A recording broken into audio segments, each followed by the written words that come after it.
Marcus going into the stress relief training. If you hear me make adjustments to the microphone, please excuse me because it can be tedious a bit. It may cause some different sounds to manifest in the hearing, so please forgive me. We're going to move forward through this as quickly and as simple as we can. Not going to make it too deep, try to make it simplistic enough so we can apply it. Stress relief.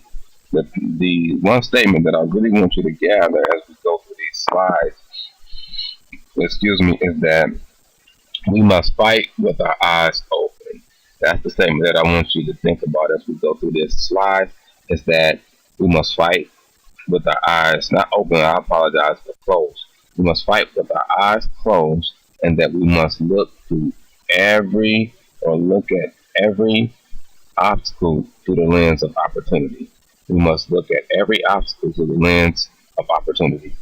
Those are two statements that I want you to focus on as we move forward. Stress is very, very popular in American society.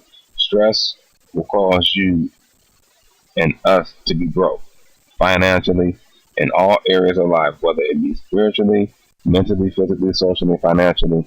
Stress can dominate us and will cause us to be unstable in our lives.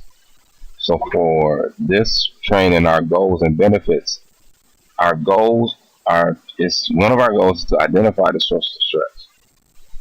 Another one of our goals is to learn new strategies for managing stress, which leads to the benefits of freedom, comfort, and peace. We want to have freedom from different obstacles, people and places of things that I don't really want to say cause us to be stressed, but allow stress to manifest on the inside of us. I would rather say it that way. To have a sense of comfort in who we are, and not be so much concerned about the stress itself or the external things that may come to cause stress to manifest, and have a peace of mind, just to be consistent in mind, spirit, soul, and body, to have peace and be consistent within. What is stress? Any interference that disturbs a person's mental or physical well-being. And there was a statement that came to me as I was studying this and going over it in my mind, was that some of our well-being is our ill-being. So sometimes when stress comes to us, we believe that we end up finger pointing at the person, place, or thing that quote unquote caused stress.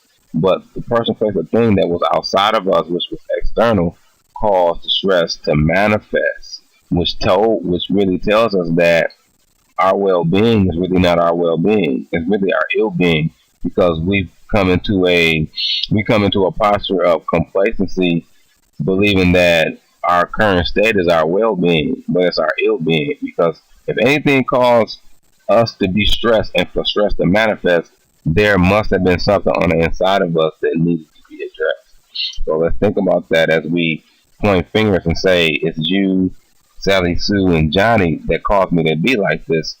They couldn't have caused us to be like anything if it wasn't already residing on the inside of us.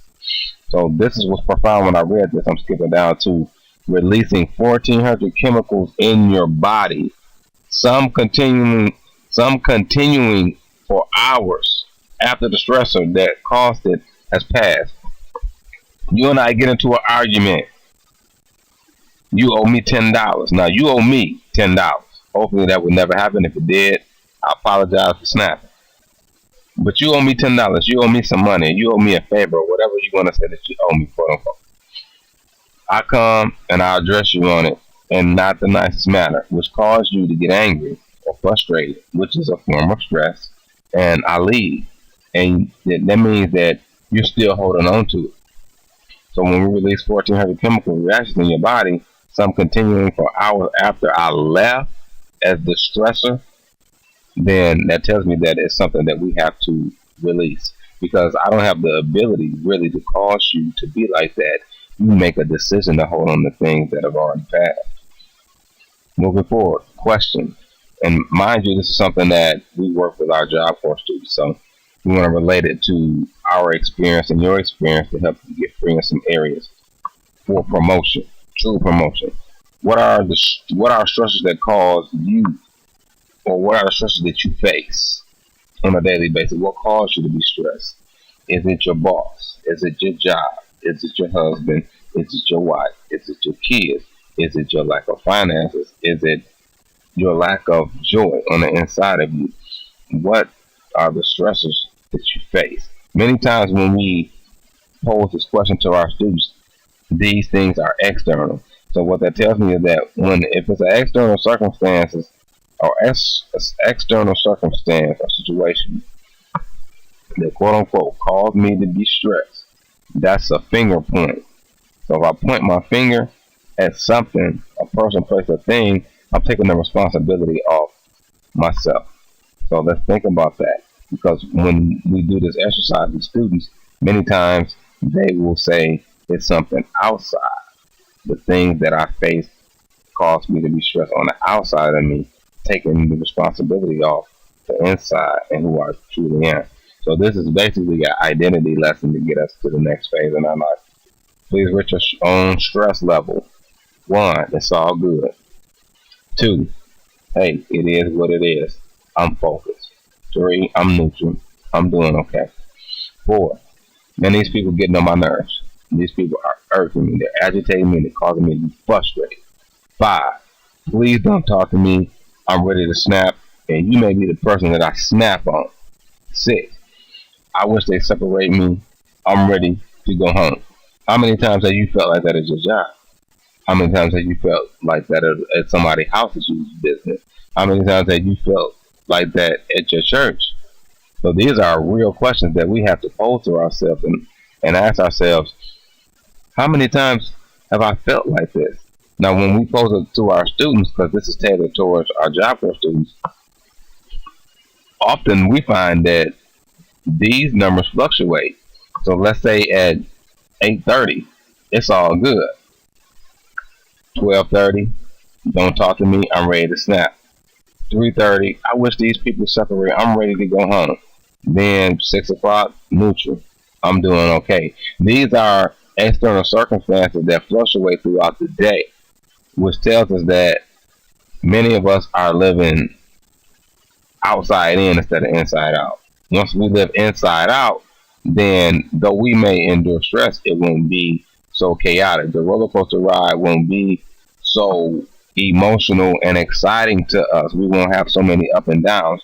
We will remain consistent when we start living inside out instead of outside in. Moving forward, what are some of the ways that you deal with stress? There are many things that we could share and say, but many times, from my observation, people deal with stress in many ways. And I can name all 3 that just jumped in my brain. I would say cigarettes, marijuana, alcohol. These are things that people use to quote unquote deal with stress.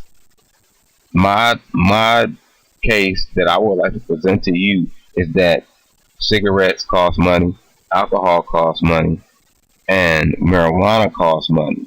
And all these things are sent to us to deafen us or numb our senses for a period of time, maybe 2 or 3 hours, if so.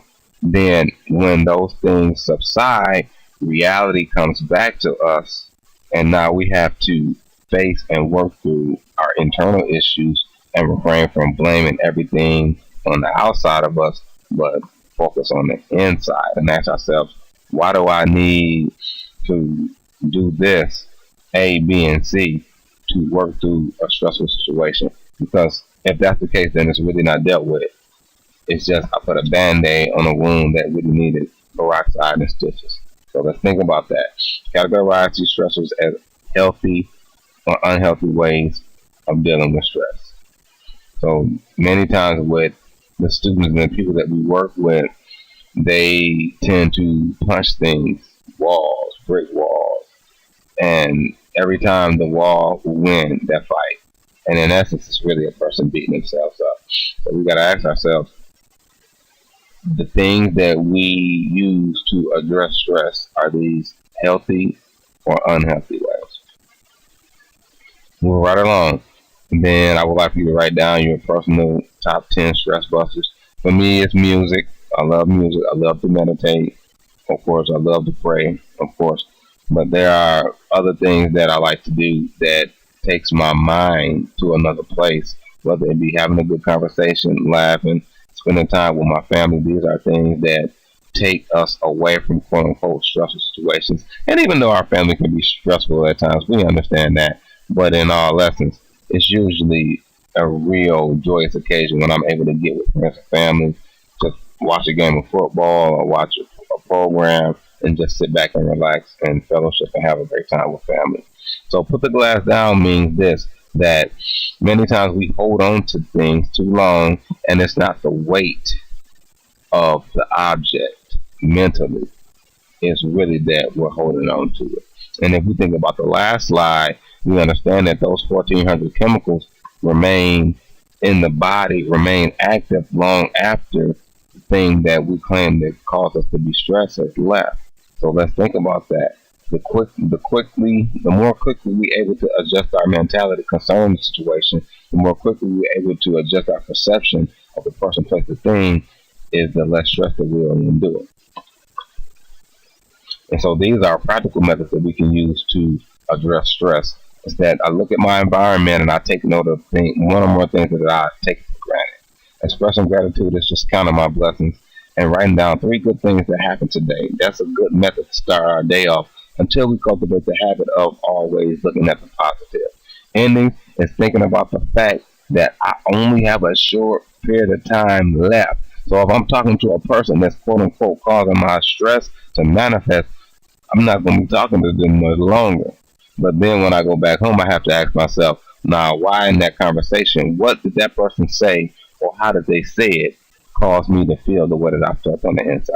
So these sources are taken from the Developing Positive Emotional Habits by Brian E. King. It was a great seminar that I attended a couple months ago in Joliet at the Holiday Inn. Very enlightening and inspiring. Sociological effects of stress.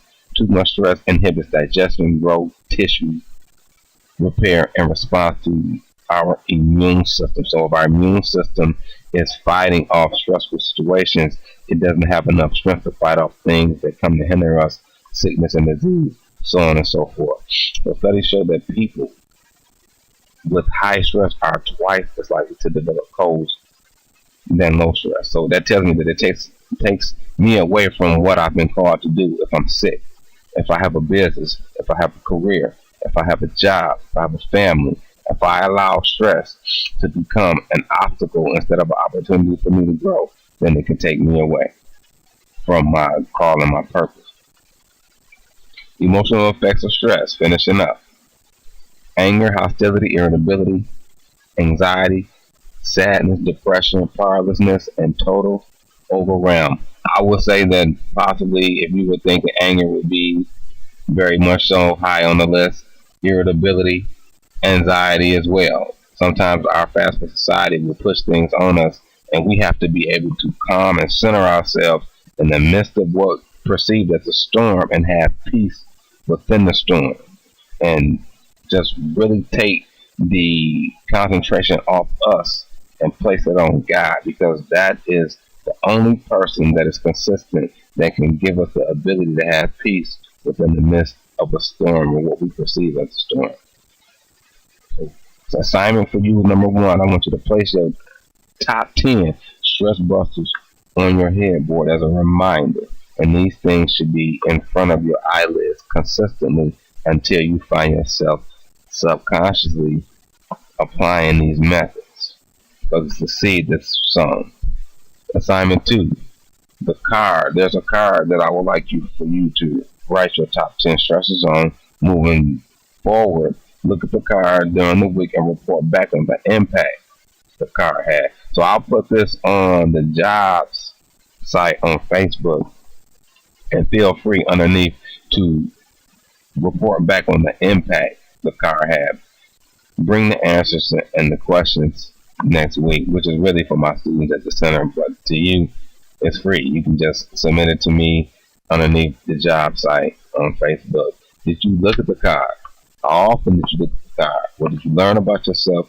and what did you learn about the people around you. So the main statement that we built upon was that we have to observe and look at obstacles through the lens of opportunity. So once I look through my obstacles through the lens of opportunity, I understand why things are happening, why things are coming to challenge me. These things are just coming to challenge me to grow as a person. It's not to destroy me or to harm me, but it's causing me to change. And the last statement that I would like to share is that we have to fight with our eyes closed. We have to close our natural eye and open up our spiritual eye. When we use our spiritual eye, it gives us vision and insight and foresight. But sometimes when we look at our natural eye, look through our natural eye, it causes us to see a situation as just a situation and not for vision to move forward in our life. So I appreciate you for listening. Probably the presentation probably took 12 to 15 minutes. If you have any questions, please feel free to email me at divineworks@ymail.com or on the Facebook page, the job page that's dedicated towards career progression through the discovery of your true identity. These are one of the pieces to the puzzle that will allow us to really understand who we truly are and allow us to continue to progress in the things that God has called us to do or to become and to do. So I appreciate you, and I'll speak with you very, very soon.